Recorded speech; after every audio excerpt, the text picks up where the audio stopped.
अगर आप शुगर या डायबिटीज की समस्या से जूझ रहे हो और अपनी बॉडी को नेचुरल तरीके से इम्प्रूव करना चाहते हो तो आज का योग आसन आपके लिए बहुत इम्पोर्टेंट है।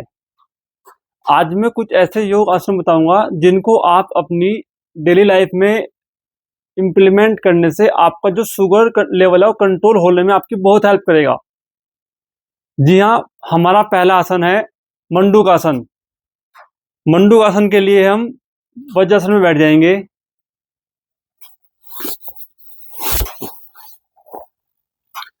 दाएं पैर को पीछे लाएंगे अपने और बाएं पैर को भी पीछे की तरफ फोल्ड करेंगे और दोनों पंजों के अंगूठे को मिलाकर हल्का पंजों में गैप देकर अपनी नी में हल्का सा गैप देकर उनके ऊपर बैठ जाएंगे।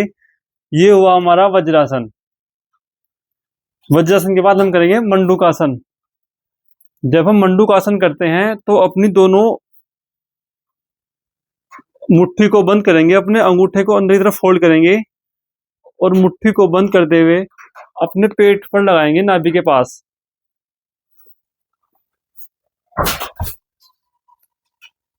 नाभि के पास अपने दोनों मुट्ठी को लगाकर लंबा गहरा सांस भरते हुए आगे की तरफ फोल्ड करेंगे, सांस छोड़ते हुए।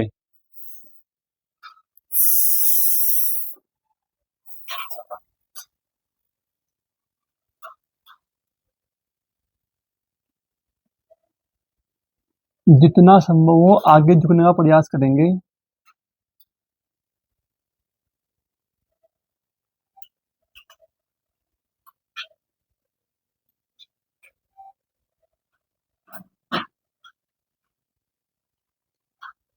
जितना हो सके उतना होल्ड करेंगे। जो पहली बार कर रहे हैं बहुत अधिक ना करें, जितना संभव हो उतना करें। मंडूक आसन करने से हमारे जो पैनक्रियाज है उस पर प्रेशर पड़ता है। पैनक्रियाज हमारी बॉडी में इंसुलिन को कंट्रोल करता है और उसको जनरेट भी करता है। बॉडी में इंसुलिन जो हमारा बनता है वो पैनक्रियाज में ही बनता है, उसको कंट्रोल भी करता है। और जब हम मंडूक आसन करते हैं तो हमारे पैनक्रियाज पर और प्रेशर पड़ता है, जिससे उसको सिग्नल मिलता है वर्किंग प्रोसेस उसका एक्टिवेट होने के लिए। एक बार पुनः इसका अभ्यास करेंगे। तो अगर आप पहली बार कर रहे हैं तो जितना संभव हो उतना करेंगे। दोनों अपनी मुट्ठी को अपने नाभि के बगल में लगाएंगे और सांस को लंबा गहरा भरते हुए सांस छोड़ते हुए आगे झुकेंगे।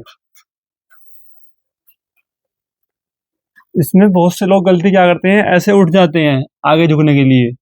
ऐसे आपको नहीं उठना है, आपको बैठे रहना है। जितना संभव हो आप आगे झुकाएंगे, अपनी नेक को और अपनी बॉडी को पूरा आगे झुकाएंगे जितना संभव हो सकता है।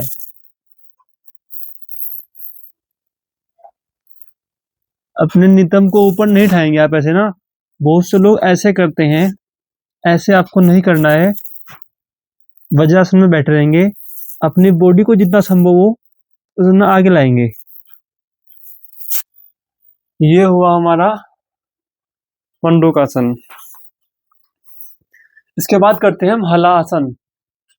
पहले हम करेंगे अर्ध हलासन, उसके बाद हम करेंगे पूर्ण हलासन। शवासन में लेट जाएंगे सभी। पहले जो पहली बार कर रहे हैं जितना संभव हो उतना करें। ये हुआ हमारा शवासन। और सांस को लंबा गहरा भरकर दोनों पैरों को अपने धीरे धीरे ऊपर उठाएंगे। पहले 30 डिग्री उठाएंगे, फिर 60, फिर 90 पे उठाएंगे उनको।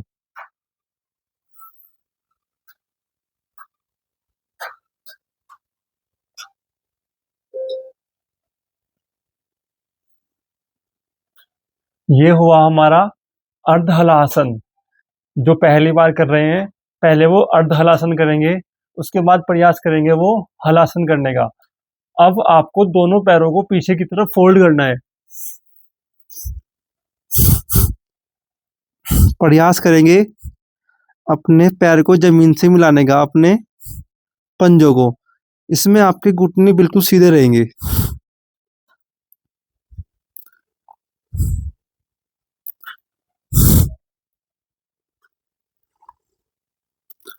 जो पहली बार कर रहे हैं, जितना संभव हो उतना करेंगे।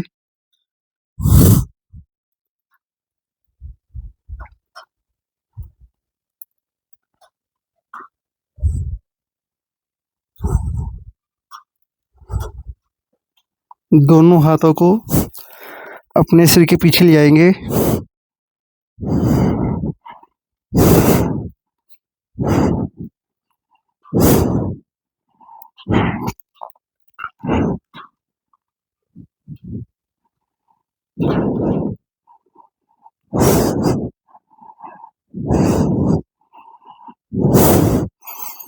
जितना आप इसमें होल्ड कर सकते हैं होल्ड करेंगे। बाकी आप धीरे से वापस आएंगे, दोनों हाथों को पीछे लाकर अपने धीरे से प्रयास करेंगे, घुटने ना मुड़े आपके। धीरे धीरे वापस आएंगे। पहले हलासन से अर्ध हलासन में आएंगे आप, फिर उसके बाद दोनों पैरों को जमीन पर। जो पहली बार कर रहे हैं जितना संभव हो उतना करें। ये हुआ हमारा हलासन। हलासन हमारा हमारी पैनक्रियाज पर प्रेशर बनाता है और उसको एक्टिवेट करने में, शुगर को हमारे कंट्रोल करने में बहुत महत्वपूर्ण है हलासन। ये हमारे हार्मोन्स को बैलेंस भी करता है, थायराइड पे भी काम करेगा आपके, और पैनक्रियाज के लिए बहुत महत्वपूर्ण आसन है। जिसको भी शुगर की समस्या है या डायबिटीज़ की, वो हलासन जरूर करें। आप इसमें करते करते ही महसूस करेंगे कि आपकी जो पैनक्रियाज है उस पर आपको प्रेशर महसूस होगा इसमें। अगला आसन है हमारा अर्ध मतेंद्र आसन। अर्ध मतेंद्र आसन के लिए आप अपने दाएं पैर को पीछे लगाएंगे, बाएं पैर को आगे पैर के, और दाएं हाथ से अपने अंगूठे को पकड़ते हुए पूरा पीछे बेंड करेंगे।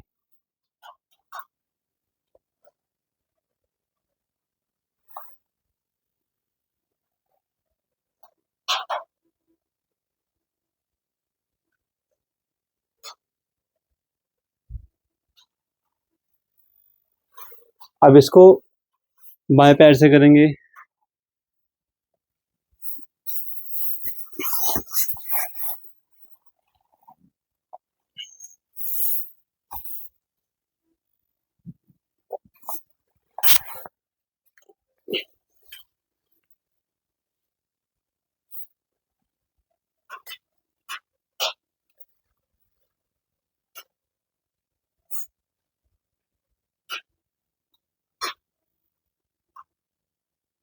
पूरा पीछे देखने का प्रयास करें, जितना बेंड कर सकते हैं आप।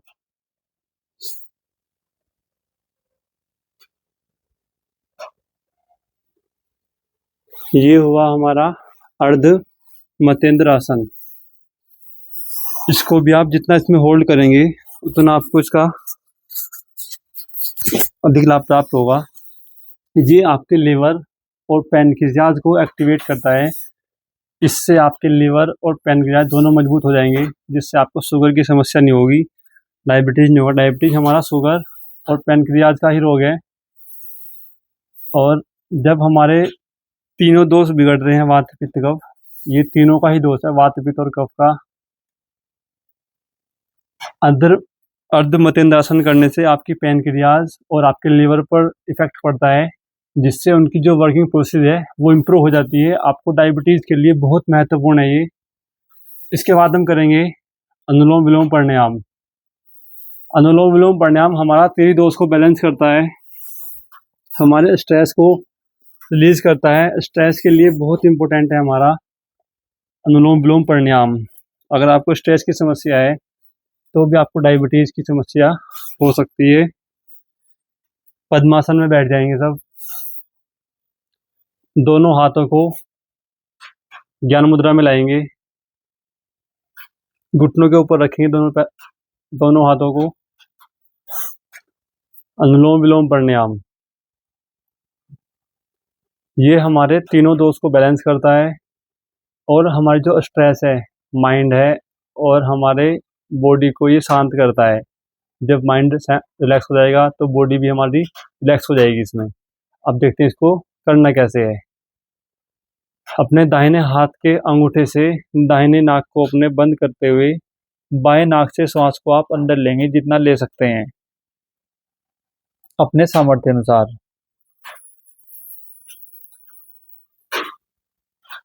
जितने समय में आपने श्वास को लिया है उतने समय में उसको होल्ड करेंगे।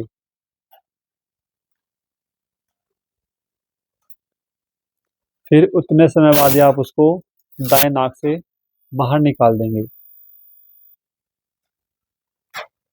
पुनः आप बाएं नाक से सांस को लेंगे।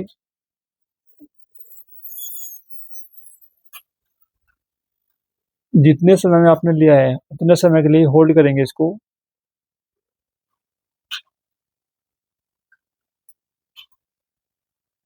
फिर पुनः आप बाएं नाक से सांस को बाहर निकाल देंगे। ये हमारा एक साइकिल हुआ। इसको आप 3 से 4 या फिर जितना आप बढ़ा सके इसको उतना बढ़ाएंगे तो आपका माइंड इसमें बिल्कुल रिलैक्स हो जाएगा। आपके हार्मोन बैलेंस हो जाएंगे सारे। स्ट्रेस आपको इसमें बिल्कुल नहीं होगा। डायबिटीज आपका इसमें कंट्रोल हो जाएगा।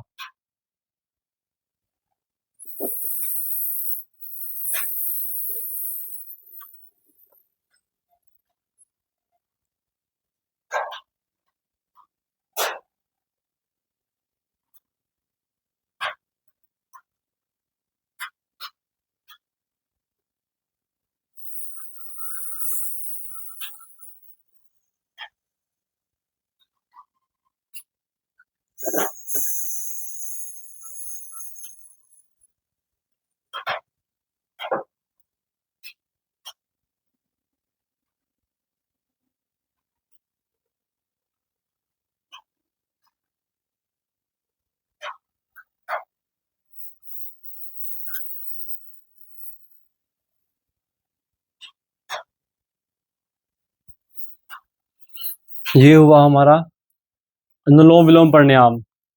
आप इसको अपनी डेली लाइफ में इम्प्लीमेंट कीजिए। आपको इसमें बहुत अच्छा रिजल्ट मिलेगा। जब आप इसको डेली करेंगे तो आपको महसूस होगा कि आपकी जो शुगर है वो धीरे धीरे कंट्रोल हो रही है। डायबिटीज़ है आपकी वो आपके नियंत्रण में आ जाएगी धीरे धीरे। और आपकी जो मेडिसिन है इसमें धीरे धीरे से वो सब रिमूव हो जाएगी। आप इसका डेली लाइफ में अपनी इम्प्लीमेंट कीजिए। आपको इसमें बहुत अच्छा लाभ मिलेगा। अपने माइंड को शांत रखिए, स्ट्रेस फ्री रहिए और खुश रहिए। सभी को राम राम।